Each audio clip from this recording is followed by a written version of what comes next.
BJP ರಾಜ್ಯಾಧ್ಯಕ್ಷ ಸ್ಥಾನ ಬದಲಾವಣೆ ವಿಚಾರಕ್ಕೆ ಸಂಬಂಧಿಸಿದಂತೆ ಬಿಜೆಪಿ ಹೈಕಮಾಂಡ್ ತೀರ್ಮಾನವೇ ಅಂತಿಮ. ವಿಜೇಂದ್ರಗೆ 1.5 ವರ್ಷ ಸಮಯ ಇದೆ, ಅಧ್ಯಕ್ಷರಿಗೆ 3 ವರ್ಷ ಕಾಲಾವಧಿ ಇರುತ್ತೆ. ಬಾಗಲಕೋಟೆಯಲ್ಲಿ ಶ್ರೀರಾಮುಲು ಕೊಟ್ಟಿರುವಂತಹ ಹೇಳಿಕೆ ಇದು.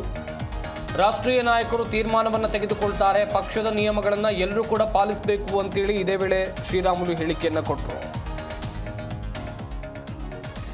ರಾಜ್ಯ ಬಿಜೆಪಿಯಲ್ಲಿ ಆಗ್ತಾ ಇರುವಂಥ ದೊಡ್ಡ ಚರ್ಚೆ ಅಂತ ಹೇಳಿದ್ರೆ ವಿಪಕ್ಷ ನಾಯಕನ ಸ್ಥಾನ ಮತ್ತು ಬಿಜೆಪಿ ರಾಜ್ಯಾಧ್ಯಕ್ಷರ ಬದಲಾವಣೆ ಆಗುತ್ತೆ ಎನ್ನುವಂಥ ವಿಚಾರ. ಈ ಸಂಬಂಧ ಶ್ರೀರಾಮುಲು ಅವರನ್ನ ಪ್ರಶ್ನೆ ಮಾಡಲಾಯಿತು. ಅವರು ಕೂಡ ಮಾಹಿತಿಯನ್ನು ಕೊಟ್ಟರು. ಇದೆಲ್ಲವೂ ಕೂಡ ಹೈಕಮಾಂಡ್ ನಿರ್ಧಾರ ಮಾಡುತ್ತೆ ಎನ್ನುವಂಥದ್ದಾಗಿದೆ.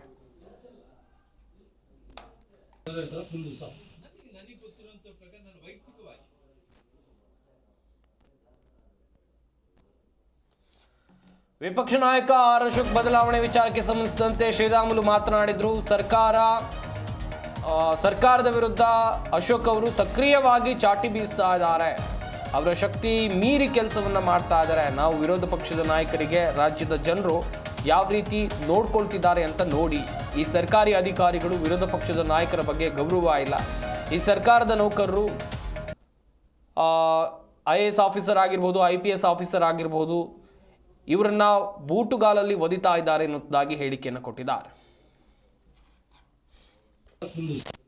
ನನಗೆ ಗೊತ್ತಿರುವಂತ ಪ್ರಕಾರ ನಾನು ವೈಯಕ್ತಿಕವಾಗಿ ಅಂದ್ರೆ ಬಹುಶಃ ಯಾವುದೇ ವಿಚಾರವನ್ನು ಅವ್ರಿಗೆ ಸಮಯ ಅನ್ನೋದಿರ್ತದೆ. ನಾವೆಲ್ಲರೂ ಕೂಡ ಒಂದು ಸಲ ಅಧ್ಯಕ್ಷರನ್ನ ಅವ್ರನ್ನ ಆಯ್ಕೆಯನ್ನು ಮಾಡಿದ್ರೆ ಬಹುಶಃ ಅವ್ರಿಗೆ ಸಮಯ ಅನ್ನೋಂಥದ್ದು 3 ವರ್ಷ ಸಮಯ ಇರ್ತದೆ.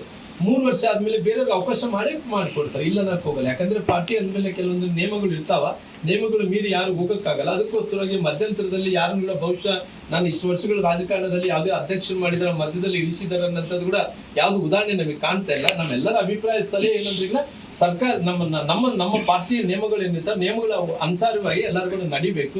ನಿಯಮ ಅನ್ನೋಂಥದ್ದು ಬಹಳ ಮುಖ್ಯ ಇರ್ತದೆ. ನಿಯಮದ ಪ್ರಕಾರ ನಾವು ನಡಿಬೇಕಾದ್ರೆ ಒಬ್ಬ ಅಧ್ಯಕ್ಷರಾದ ಮೇಲೆ 3 ವರ್ಷ ಅವರ ಅಧಿಕಾರ ಅವಧಿ ಇರ್ತದೆ. ಆ 3 ವರ್ಷಗಳ ಕಾಲ ಮುಂದೆ ಅವರದ್ದು ಅವಧಿ ಮುಗಿದ ನಂತರ ಬೇರೆಯವ್ರಿಗೆ ಅವಕಾಶ ಮಾಡಿಕೊಟ್ಟೆ ಕೊಡ್ಬೇಕು.